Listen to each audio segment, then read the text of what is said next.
साथियों, मैं एच रोशन आपके सामने एक बार फिर उपस्थित हूं एक नए वीडियो के साथ। आज हम लोग ज्योग्राफी के अंतर्गत जो भारत का भौगोलिक परिचय देख रहे थे उससे आगे की बात करूंगा। हम लोग यहां तक देख चुके थे कि भारत के भौगोलिक रूप से बनावट कैसी है, कहां कहां उसका विशेषता है, किस रूप में इसका विस्तार है वर्ल्ड के नक्शे पर, विश्व के मानचित्र पर, जिसमें हमने कहा था कि भारत अकेले एक देश ही नहीं, भारत एक उप महाद्वीप है, सब कॉन्टिनेंट से मतलब महादेश का छोटा रूप है, जिसमें भारत के साथ साथ कुछ उसके पड़ोसी देश भी शामिल है। और पड़ोसी बहुत इंपॉर्टेंट होते हैं साथियों। आज पड़ोसी बहुत छोटा हो गया, पूरी दुनिया अब एक गांव हो गई है। मकलुहान ने कहा था ग्लोबल विलेज का कॉन्सेप्ट, मतलब अब पूरा दुनिया एक गांव है, छोटा सा एक ग्राम है।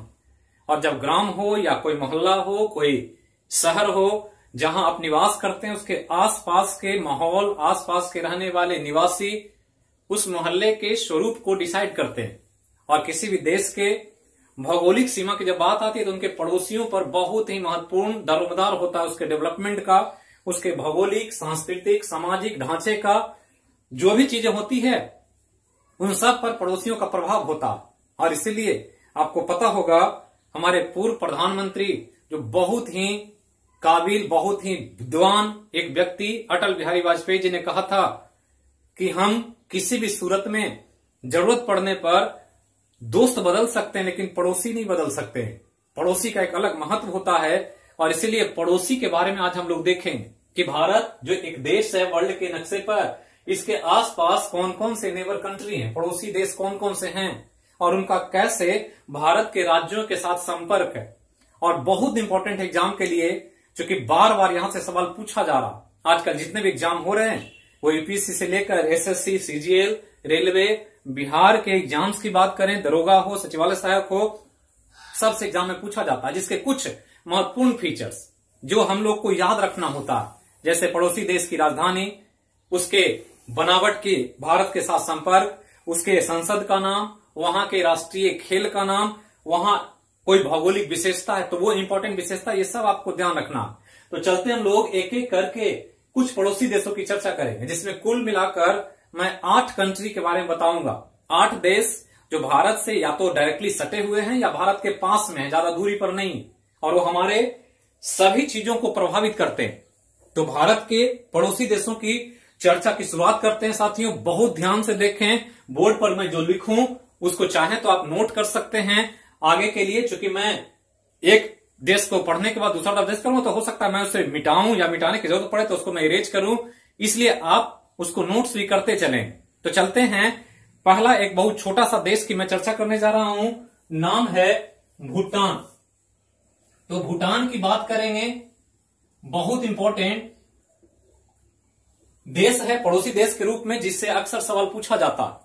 तो भूटान कहां है, नक्शे पर देखें तो ये हमारा भारत है, और भारत जो नक्शे में दिख रहा है वो दिख रहा है जो भी कलरफुल एरिया है, जो रंगीन पार्ट दिखाई दे रहा है, हरा, पर्पल, पिंक, येलो, ये सब जो है भारत का एरिया है।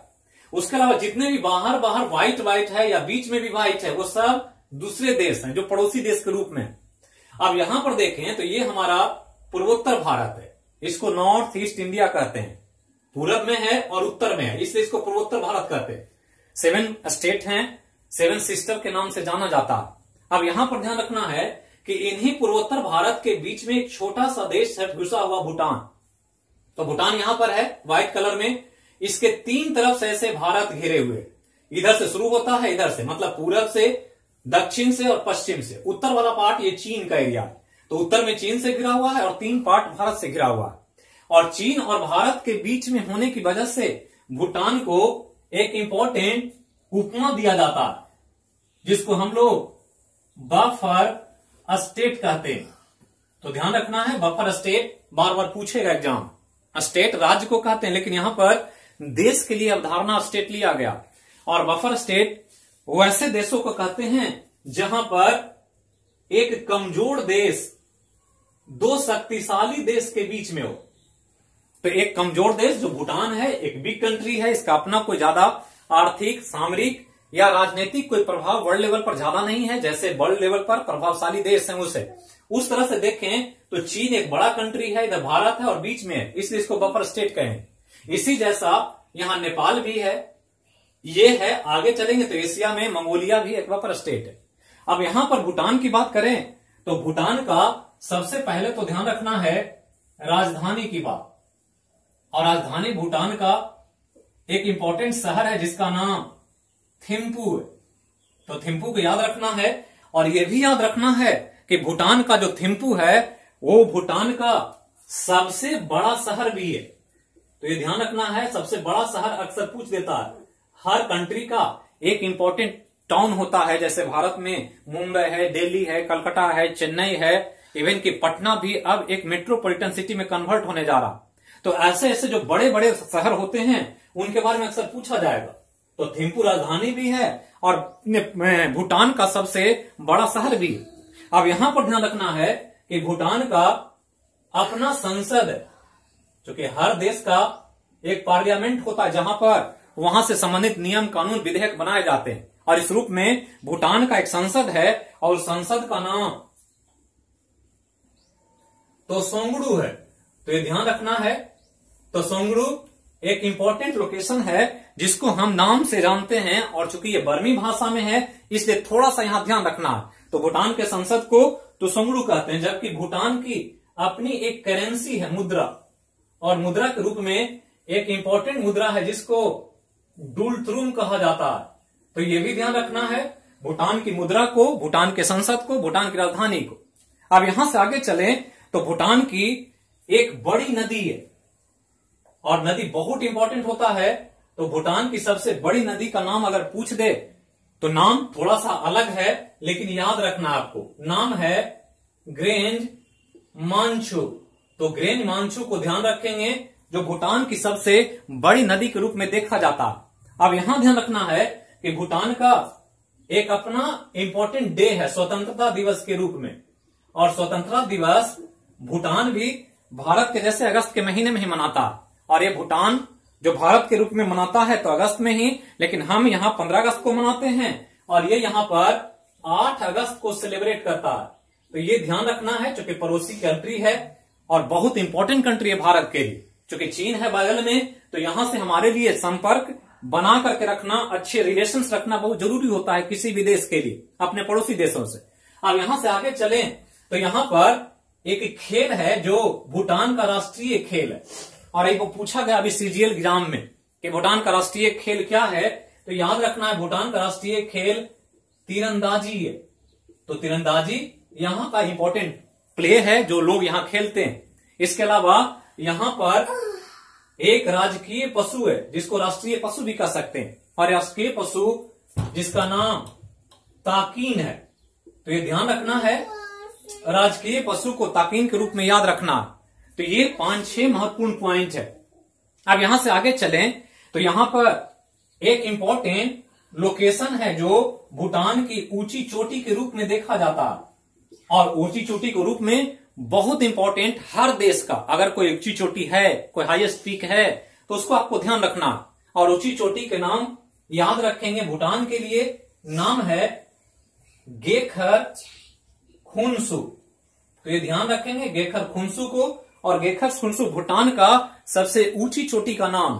तो इतना चीज भूटान से संबंधित याद रखें। इसके अलावा कुछ और इंपॉर्टेंट फीचर है, और फीचर क्या है कि भारत के संदर्भ में इसको देखें तो भारत के लिए ये पहले एक संरक्षित राज्य हुआ करता था। तो ये ध्यान रखना है कि संरक्षित देश था, संरक्षित स्टेट या बफर स्टेट के रूप में देखते थे, लेकिन ये संरक्षित था भारत के लिए, मतलब भारत इसको प्रोटेक्शन दे रखा था कंजर्व कंट्री के रूप में, और इस रूप में ये संरक्षित देश का दर्जा प्राप्त था। लेकिन अब इसको भारत अपना मित्र मानता है, अब ये मित्र राष्ट्र है भारत का। इसके अलावा ध्यान रखना है कि यह कंट्री वह कंट्री है जिसने बांग्लादेश को सबसे पहले मान्यता दिया। तो वर्ल्ड लेवल पर किसी भी कंट्री का जब निर्माण होता है तो उसकी वैलिडिटी बहुत इंपॉर्टेंट होती है, और बांग्लादेश को सबसे पहले भूटान ने ही एक देश के रूप में मानने वाला वर्ल्ड लेवल पर कंट्री के रूप में देखा जाता। अब यहां पर भारत के कुछ राज्यों की बात करें तो राज्यों की बात करें भारत के जो भूटान को स्पर्श करते हैं, तो हमने कहा भूटान 3 तरफ से भारत से घिरा हुआ है। इधर से चलें तो सबसे पहले यहां सिक्किम है, ये पश्चिम बंगाल है, इधर असम है और इधर अरुणाचल प्रदेश है। और इस रूप में आप इस राज्यों को याद करना हो तो इस प्रकार से आप याद कर सकते हैं, जिसको साब कहा जाता है। तो साब मतलब इस फॉर सिक्किम। तो नाम याद रखना है कि ये जो जुड़ा हुआ है वो पहला तो सिक्किम से जुड़ा हुआ, दूसरा असम से जुड़ा हुआ है, तीसरा अरुणाचल प्रदेश से जुड़ा हुआ है और चौथा पश्चिम बंगाल से जुड़ा हुआ है। और ये हमारे राज्य जो हैं वो भूटान की सीमा को स्पर्श करते हैं, अंतर्राष्ट्रीय सीमा भूटान से स्पर्श करती है। तो ये याद रखना है, इतना चीज भूटान के बारे में। अब चलते हैं हम लोग भूटान के बाद एक इंपॉर्टेंट कंट्री को देखते हैं जिसका नाम है नेपाल। और नेपाल भी एक बफर स्टेट है। जैसे भूटान बफर स्टेट है वैसे नेपाल भी बफर स्टेट है। और बफर स्टेट के रूप में यह भी चीन और भारत के बीच में मौजूद एक कंट्री, बड़ा कंट्री है भूटान के रेस्पेक्ट में। और यहां से ये देखें तो इधर चाइना है, इधर भारत है और बीच में नेपाल है। और नेपाल के बारे में पता होगा कि नेपाल कभी भी आज तक गुलाम नहीं हुआ, कभी भी ये किसी के अधीन नहीं हुआ, हमेशा स्वतंत्र रहा। पहले हिंदू राष्ट्र के रूप में था, अब यहाँ लोकतांत्रिक सरकारें काम करती है। अब लोकतांत्रिक सरकार के रूप में जब यहाँ कोई गुलामी नहीं हुई तो यहाँ एक बहुत इंपॉर्टेंट पॉइंट है कि यह स्वतंत्रता दिवस न मना करके लोकतंत्र दिवस मनाता है, डेमोक्रेटिक डे। और लोकतंत्र दिवस के रूप में यह ध्यान रखना है कि ये एक इंपॉर्टेंट डे है जहां पर यहां लोकतंत्र की स्थापना को सूचित किया जाता है। और यह ध्यान रखना है कि ये लोकतांत्रिक दिवस के रूप में जो दिन है वो 19 फरवरी को याद रखना। तो 19 फरवरी को नेपाल अपना लोकतंत्र दिवस मनाता है। अब यहां ध्यान रखें कि नेपाल का राजधानी सबको याद होगा, बहुत इंपॉर्टेंट है। और राजधानी के रूप में याद रखना है काठमांडू को। तो काठमांडू इसकी राजधानी है, साथ ही बड़ा शहर भी है। तो बड़ा शहर, संसद का नाम, मुद्रा का नाम या वहां की कुछ विशेष बातें हैं तो वो ध्यान रखना है। अब यहां एक इंपॉर्टेंट नेपाल से संबंधित बात है और वो इंपॉर्टेंट बात जो है वो नेपाल की मुद्रा से संबंधित है। और मुद्रा जो है इसको नेपाली रुपया कहा जाता है। तो नेपाली रुपया जैसे भारत में रुपया चलता है वैसे वहां भी चलता है, लेकिन वो नेपाली रुपया। और मैं एक चीज और बता दूं कि भारत में जैसे रुपया चलता है वैसे ही रुपया वर्ल्ड के 8 कंट्री में चलते हैं, जो मैं आगे चर्चा करूंगा अलग अलग टॉपिक में। लेकिन यहां पे ध्यान रखना है कि नेपाल की मुद्रा नेपाली रुपया, जबकि यहां के संसद का नाम एक अलग है जिसको राष्ट्रीय पंचायत कहा जाता है। तो ये ध्यान रखना है कि यहां के संसद का नाम राष्ट्रीय पंचायत, जबकि यहां की भाषा जो है लैंग्वेज वो नेपाली है। तो नेपाली भाषा यहां प्रयोग करते हैं लोग। जबकि यहां ध्यान रखना है कि यहां एक बड़ी नदी है और उस बड़ी नदी का नाम नेपाल में कर्णाली नदी है। तो ये ध्यान रखना है कि नेपाल की सबसे बड़ी नदी कर्णाली नदी। जबकि यहां पर ध्यान देना है कि नेपाल में एक इंपॉर्टेंट ऊंची चोटी है और वो ऊंची चोटी बहुत महत्वपूर्ण है भारत के लिए, विश्व के लिए और नेपाल के लिए। हम लोग पढ़ते आ रहे हैं ज्योग्राफी में, आगे जब चैप्टर आएगा तो जब हम लोग हिमालय की चर्चा करें तो वहां पर विशेष बात होगी। लेकिन यहां पर एक ऊंची चोटी है और ऊंची चोटी के रूप में याद रखना है, नाम है एवरेस्ट। और एवरेस्ट नेपाल की सबसे ऊंची चोटी। नेपाल के साथ साथ ये भी ध्यान रखना है कि ये विश्व की सबसे ऊंची चोटी है। इसके अलावा ये भी याद रखना है कि हिमालय की भी सबसे ऊंची चोटी है। इसके अलावा ध्यान देंगे कि नेपाल का ही नहीं, यह चीन का भी सबसे ऊंची चोटी है, क्योंकि चीन भी अपने हाईएस्ट पीक के रूप में एवरेस्ट को ही याद करता है। इसके अलावा ध्यान रखना है कि यहां एक पशु है जिसको राष्ट्रीय पशु का दर्जा दिया गया, ये बहुत इंपॉर्टेंट है। और ये पशु है गाय, काऊ। और गाय को नेपाल में राष्ट्रीय पशु का दर्जा प्राप्त है। तो ध्यान रखना है कि राष्ट्रीय पशु के रूप में गाय को ध्यान रखेंगे। अब यहां पर एक इंपॉर्टेंट कि यहां के जो बॉर्डर एरिया है, सीमा, वो भारत के राज्यों को टच करते हैं और भारत के कुल 5 राज्यों को टच करता है, जिसको आप U² BPS के नाम से आप याद कर सकते हैं। U से 2 राज्य है, इधर से चलें तो इधर उत्तराखंड, उत्तर प्रदेश, B से बिहार, P से पश्चिम बंगाल और एस से सिक्किम। और इस प्रकार से ये 5 राज्यों को स्पर्श करने वाला एक देश है जो हमारे पड़ोस में स्थित है। और इसको ध्यान रखना है, यू से उत्तराखंड है, यू से उत्तर प्रदेश है, उत्तर प्रदेश के अलावा बिहार है, बिहार के अलावा पश्चिम बंगाल है, और पश्चिम बंगाल के अलावा सिक्किम है। तो इतने राज्यों को नेपाल की सीमा टच करती है। तो ये कुछ महत्वपूर्ण बातें नेपाल से संबंधित जो आपको ध्यान रखना। अब यहां पर ये 2 देश की बात। अब तीसरे देश की बात करते हैं, नेपाल के बाद एक इंपॉर्टेंट कंट्री के रूप में, जिसका नाम है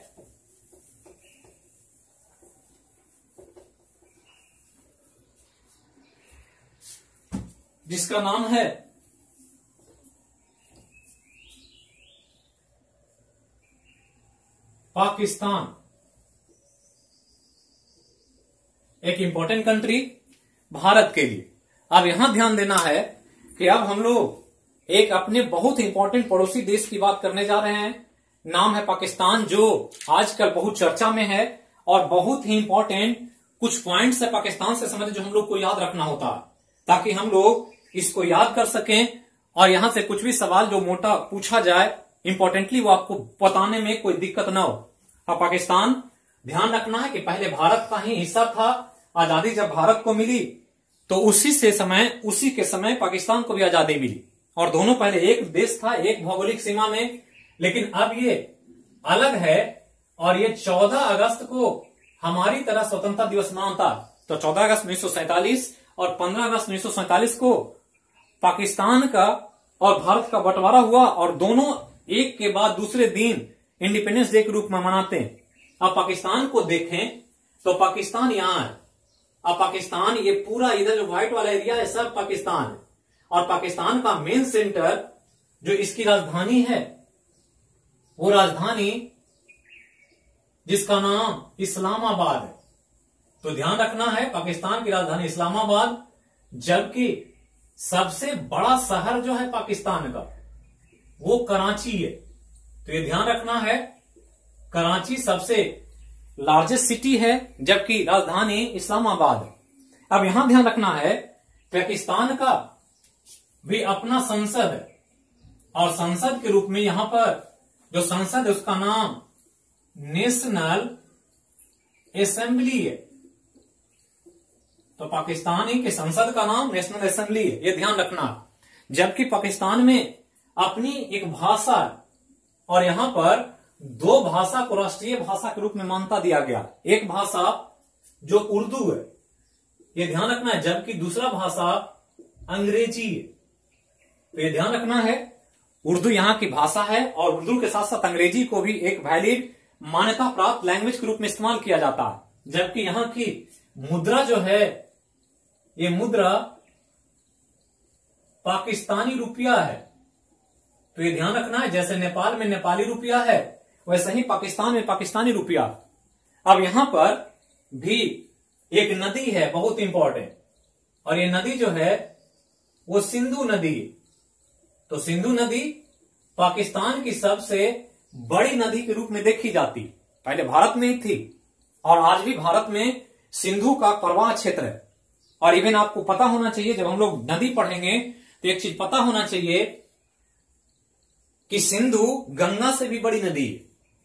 सिंधु की लंबाई लगभग 2880 किलोमीटर, जबकि गंगा की 2510 किलोमीटर के आसपास है। और इस रूप में सिंधु गंगा से लंबी है, फिर भी भारत की लंबी नदी नहीं मानते हैं। ये पाकिस्तान की सबसे बड़ी लंबी नदी है, और ये भारत के कश्मीर से होकर बहती है। और इसीलिए चूंकि ज्यादातर प्रवाह क्षेत्र पाकिस्तान में पड़ता है, इसलिए पाकिस्तान के सबसे लंबी नदी के रूप में इसको याद किया जाता है। तो ये ध्यान रखना। अब यहां पर एक इंपॉर्टेंट जो बात है वो राज्य से संबंधित है, और राज्य जो है भारत का, वो कौन कौन राज्य यहां टच करता है, इसको यहां पर ध्यान दें। अब राज्य को टच करने में थोड़ा सा करंट अफेयर से चीजें जुड़ी हुई है, और करंट अफेयर से जोड़ करके आपको चीजों को पूछा जा रहा। ज्योग्राफी जो पढ़ते हैं, तो आप आज ज्योग्राफी में पढ़ेंगे तो पहले तो करंट अफेयर, इकोनॉमिक्स और ज्योग्राफी तीनों पार्ट का जब तक आपको एक मौलिक अध्ययन नहीं करेंगे, एक बेसिक नॉलेज नहीं होगा तब तक आप सवाल नहीं बना पाएंगे। और इस रूप में राज्य को देखें तो यहां पर 3 राज्यों को पाकिस्तान की सीमा टच करती है और 2 केंद्र शासित प्रदेश है। तो 2 इंपॉर्टेंट यहां पर इंफॉर्मेशन है जो आपको ध्यान रखना कि 3 राज्य हैं जो पाकिस्तान से सटे हुए हैं। और वो यहां से शुरू करें तो यहां से पाकिस्तान है ये, तो एक गुजरात हो गया, यहां गुजरात का राजस्थान और पंजाब, ये 3 स्टेट है। पहले जम्मू कश्मीर चौथा स्टेट था जो इसको टच करता था, लेकिन अब जम्मू को देख रहे हैं कि बटा हुआ है, ऊपर में येलो वाला लद्दाख है, ये जम्मू कश्मीर है। तो 2 केंद्र शासित प्रदेश पाकिस्तान को टच कर रहा है और नीचे 3 राज्य। तो राज्य के रूप में याद रखना है कि पहला राज्य जो है वो गुजरात, गुजरात के बाद राजस्थान और राजस्थान के बाद पंजाब, ये 3 राज्य की सीमा पाकिस्तान को टच करती है। जबकि केंद्र शासित प्रदेश को ध्यान रखना है कि एक जो है वो लद्दाख है और लद्दाख के साथ साथ J&K मतलब जम्मू एंड कश्मीर, ये इंपॉर्टेंट आपको ध्यान रखना, जो आपको ध्यान देंगे। तो ये पाकिस्तान के राज्यों से संबंधित 3 राज्य गुजरात, राजस्थान और पंजाब, और केंद्र शासित प्रदेश के रूप में लद्दाख और जम्मू कश्मीर, जो आपको इंपॉर्टेंटली ध्यान रखना। तो ये पाकिस्तान से संबंधित बात। अब यहां पर एक और इंपॉर्टेंट कि पाकिस्तान का एक राष्ट्रीय खेल है और राष्ट्रीय खेल जो है वही खेल है जो हमारे यहां है और वो हॉकी। और हॉकी एक इंपॉर्टेंट राष्ट्रीय खेल के रूप में भारत में भी खेला जाता है, पाकिस्तान में भी खेला जाता है। तो इसको थोड़ा सा ध्यान रखें। अब यहां के बाद कुछ चीजें अगले पड़ोसी देश के बारे में, और जो अगला पड़ोसी देश है हमारा वो पाकिस्तान जैसा ही है और उतना ही इंपॉर्टेंट है और उसकी चर्चा आज बहुत महत्वपूर्ण है। थोड़ा सा उसके बारे में हम लोग बेसिक फीचर जानना है जिसको हम लोग ध्यान देंगे। इसको देखने के लिए जो हम लोगों का एक इंपॉर्टेंट लोकेशन है। अब चीन की बात करें तो चीन आज चर्चा का विषय है। सभी लोग आज पता होगा लॉकडाउन की स्थिति हम लोग झेल रहे हैं। पिछले 15 दिनों से लॉकडाउन है और आगे 15 दिन तक और लॉकडाउन में रहना। और यहां पर चीन की चर्चा हो रही है वर्ल्ड लेवल पर। डोनाल्ड ट्रंप तो कोरोना वायरस को चीनी वायरस के नाम से संबोधित कर रहे हैं। तो वो चीन क्या है, हमारे पड़ोस के देश में है और वो हमारे लिए बहुत इंपॉर्टेंट है, क्योंकि चीन आज पूरे वर्ल्ड की इकोनॉमी को प्रभावित कर रहा है।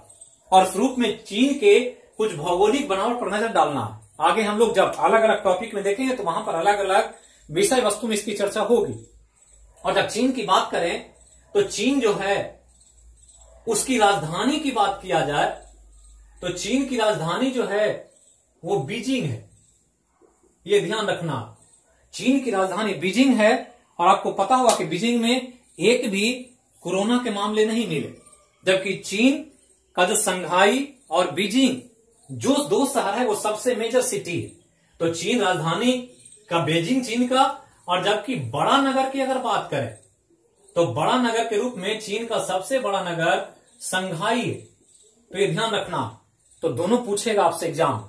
इसके अलावा ध्यान रखना है कि चीन का अपना संसद है और चीन अपने संसद का नाम पीपुल्स कांग्रेस रखा है। तो ये ध्यान रखना है, कांग्रेस अमेरिकी संसद का नाम है, सिर्फ कांग्रेस। जबकि पीपुल्स कांग्रेस जब आ जाए तो ध्यान रखना कि वो चीन के संसद का नाम। तो अमेरिकी संसद को कांग्रेस कहते हैं जबकि चीन की संसद को पीपुल्स कांग्रेस कहते हैं। अब यहां पर ध्यान रखना है कि चीन का मुद्रा, और इसी मुद्रा की लड़ाई हो रही है पूरे वर्ल्ड लेवल पर। चीन चाहता है कि उसकी इकोनॉमी वर्ल्ड की सबसे बड़ी इकोनॉमी हो जाए, पावरफुल इकोनॉमी हो जाए, और वो अमेरिका को पछाड़कर अर्थव्यवस्था के मामले में विश्व का नंबर 1 इकोनॉमी बन जाए। और इसके चलते चीन अपनी मुद्रा को बार बार चेंज करता रहता है। और चेंज करने के दौरान आजकल जो है वो चीनी मुद्रा एक है युआन, जो बहुत फेमस है, जो बार बार पूछेगा। अभी आजकल जो एग्जाम होने वाला है उसमें पूछने की पूरी संभावना है कि चीन की मुद्रा का नाम युआन है। जबकि यहां पर एक और मुद्रा का नाम आता है, नाम है रैनमीबी। तो रैनमीबी को भी ध्यान रखना। और ये चूंकि इसलिए है कि चीन हमेशा समय समय पर बीच बीच में अपने मुद्रा को चेंज करता रहता, डिमोनेटाइजेशन करता है, ताकि उनका एक्सपोर्ट इनपुट को ग्रोथ मिले और वो अपने इकोनॉमी को पावरफुल बना सके। और इसलिए ये मुद्रा बहुत इंपॉर्टेंट है साथियों, इसको ध्यान रखें। अब यहां ध्यान रखना है कि चीन की एक नदी है बहुत इंपॉर्टेंट, और उस नदी का नाम यांग सिटी क्यांग है। तो यांग सिटी क्यांग एक महत्वपूर्ण नदी है। ये चीन की ही नहीं, वर्ल्ड लेवल पर और एशिया लेवल पर भी बहुत इंपॉर्टेंट है, जो आपसे एग्जाम में पूछा जाएगा। तो पहला ध्यान रखना है कि चीन की सबसे लंबी नदी है ये। चीन की लंबी नदी के साथ साथ ये विश्व की तीसरी लंबी नदी है। पहली लंबी नदी आपको पता होगा, हम लोग पढ़ते हैं नील नदी के बारे में, जो अफ्रीका में बहती है। दूसरा अमेजन नदी जो दक्षिण अमेरिका या ब्राजील में बहती है, और तीसरा में इसी का नाम आता है। तो ये चीन की भी लंबी है, विश्व की तीसरी लंबी नदी है, और एशिया की भी सबसे लंबी नदी है। तो एशिया जिस कॉन्टिनेंट में हम लोग हैं, उस कॉन्टिनेंट्स में, उस महादेश में भी ये सबसे लंबी नदी है। तो ये दोनों पॉइंट ध्यान रखेंगे। 3, चीन की सबसे लंबी नदी, विश्व की तीसरी सबसे बड़ी लंबी नदी, और या एशिया की सबसे बड़ी नदी। नदी चैप्टर में और चर्चा होगी इसकी। अब आगे चलें तो यहां पर एक इंपॉर्टेंट पॉइंट है जो चीन के खेल से संबंधित है, और वो खेल है टेबल टेनिस। तो टेनिस, अभी आप न्यूज करंट आया है बहुत इंपॉर्टेंट कि विंबलडन को कैंसिल कर दिया ग्रैंड स्लैम के रूप में। इस साल विंबलडन नहीं होगा कोरोना के प्रभाव से, अब ये 2021 में होगा। और ये वर्ल्ड लेवल पर विंबलडन खेल को कैंसिल करने का दूसरा मामला है। इसके पहले विश्व युद्ध के समय जो सेकेंड वर्ल्ड वॉर हुआ था, वो समय रद्द हुआ था, और आज कोरोना वायरस की वजह से कल 1 अप्रैल को यह सूचना आई थी कि अब विंबलडन इस साल नहीं होगा। ओलंपिक को एक्सटेंड किया गया, शीतकालीन ओलंपिक पर ग्रहण लगा हुआ। तो कोरोना एक इंपॉर्टेंट है, जिसके बारे में मैं एक वीडियो के माध्यम से आपको बताऊंगा कि कोरोना क्या है। कोरोना से बहुत सारे सवाल पूछे जाएंगे आपसे एग्जाम में, तो उसकी भी मैं चर्चा करूंगा। लेकिन यहां पर चीन की बात तो खेल के रूप में याद रखेंगे टेबल टेनिस को। तो टेबल टेनिस जो टेबल पर खेला जाता है, ग्राउंड पर खेलने वाले को कोर्ट पर या लॉन टेनिस कहते हैं। तो लॉन पर खेलते हैं और टेबल पर, ये टेबल टेनिस है। अब यहां के बाद आगे बात करें तो यहां की एक ऊंची चोटी है, और ऊंची चोटी हम चर्चा कर चुके हैं कि वो चोटी का नाम एवरेस्ट है। तो एवरेस्ट नेपाल की भी सबसे ऊंची चोटी और चीन की भी ऊंची चोटी, क्योंकि चीन का एक अलग नजरिया, वो अपने आसपास के पड़ोसी देश के राज्यों को भी अपने सीमा में ही मानता है। तिब्बत को मानता है, अरुणाचल प्रदेश को भी दावा करता रहता है। तो इस रूप में एवरेस्ट को चीन भी अपने सबसे ऊंची चोटी के रूप में दर्जा देता है। तो इसको ध्यान रखना। अब चीन से सटे हुए राज्य की बात, आप चीन से सटे हुए राज्य की बात करेंगे तो ये बहुत इंपॉर्टेंट है। बीपीएससी जो एग्जाम हुआ था पिछली बार, उसमें डोकलाम की बहुत चर्चा हुई थी, और डोकलाम विवाद बहुत चर्चा में रहा, जो बीपीएससी मेंस में पूछा भी गया। तो डोकलाम जो बॉर्डर एरिया है, तो हमारे राज्यों को टच करता है, और उस रूप में राज्य को ध्यान रखें। अब राज्य के रूप में देखें तो इधर से चलते हैं, चाइना है इधर। अब चाइना को देंगे तो इधर है ऊपर में, पहले जम्मू कश्मीर को टच करता था। अब पेनिनसुला बदलने से ये लद्दाख को टच कर रहा है ऊपर। इधर हिमाचल प्रदेश है, इधर उत्तराखंड है, इधर सिक्किम है, और इधर अरुणाचल प्रदेश। कितना हो गया? एक लद्दाख, दूसरा हिमाचल प्रदेश, तीसरा उत्तराखंड, चौथा सिक्किम, और पांचवा अरुणाचल प्रदेश। और इस प्रकार 5 राज्यों को चीन टच कर रहा है। 5 राज्यों में 4 राज्य हैं और एक यूनियन टेरिटरी, एक केंद्र शासित प्रदेश है, और केंद्र शासित प्रदेश के रूप में लद्दाख, और 4 स्टेट। तो 4 स्टेट को हम लिखें तो पहले केंद्र शासित प्रदेश को देखें, तो केंद्र शासित प्रदेश के रूप में इसकी सीमा हमारे लद्दाख को स्पर्श करती है। जबकि राज्यों की बात करें तो राज्य में ऊपर से चले तो एक है हिमाचल प्रदेश, हिमाचल प्रदेश के बाद दूसरा है उत्तराखंड,